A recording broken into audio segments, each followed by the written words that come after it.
అత్యాశ. ఒక ఊరిలో రంగయ్య అనే పేదవాడు ఉండేవాడు. అతడు అడవికి వెళ్ళి కట్టెలు కొట్టి తీసుకొచ్చి ఊళ్ళో అమ్మేవాడు.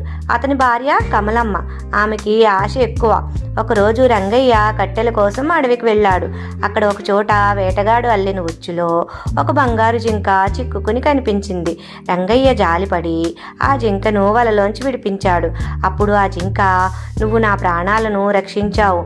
నువ్వు ఏది కోరితే అది నేను ఇస్తాను. నీకు కావలసింది కోరుకో" అంది.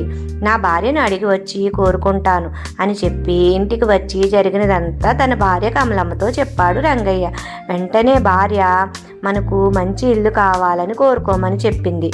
భార్య చెప్పిన ప్రకారం రంగయ్య ఇల్లు కావాలని కోరుకుంటాడు.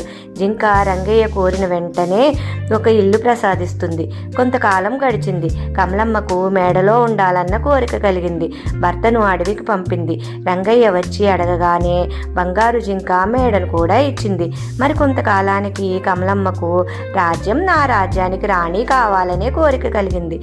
రంగయ్య అడగగానే బంగారు జింక ఆ కోరికను కూడా తీర్చింది. మరి కొన్ని రోజులకు కమలమ్మకు ఒక వింత కోరిక కలిగింది. రంగయ్య వెనక ముందు ఆలోచించకుండా పరిగెత్తుకుంటూ వెళ్ళి, "నా భార్య సూర్యచంద్రులు తన ఇంట ఉండాలని కోరుకుంటుంది" అని చెప్పాడు. అప్పటికే కోరికలన్నీ అయిష్టంగా తీరుస్తున్న బంగారు జింకకు ఆ కోరిక వినగానే చాలా కోపం వచ్చింది. సూర్యచంద్రులు తన ఇంట్లో ఉండాలనుకోవటం ఎంత మూర్ఖమైన కోరిక అది అనుకుంది. "నీ భార్యకు సూర్యచంద్రులు ఇంట్లో పెట్టుకోవాలని ఉందా? అయితే మీరు చెట్టు కింద ఉంటే సరి" అని బంగారు జింక తను ముందు ఇచ్చిన వరాలన్నింటినీ వెనక్కి తీసుకుని మాయమైపోయింది.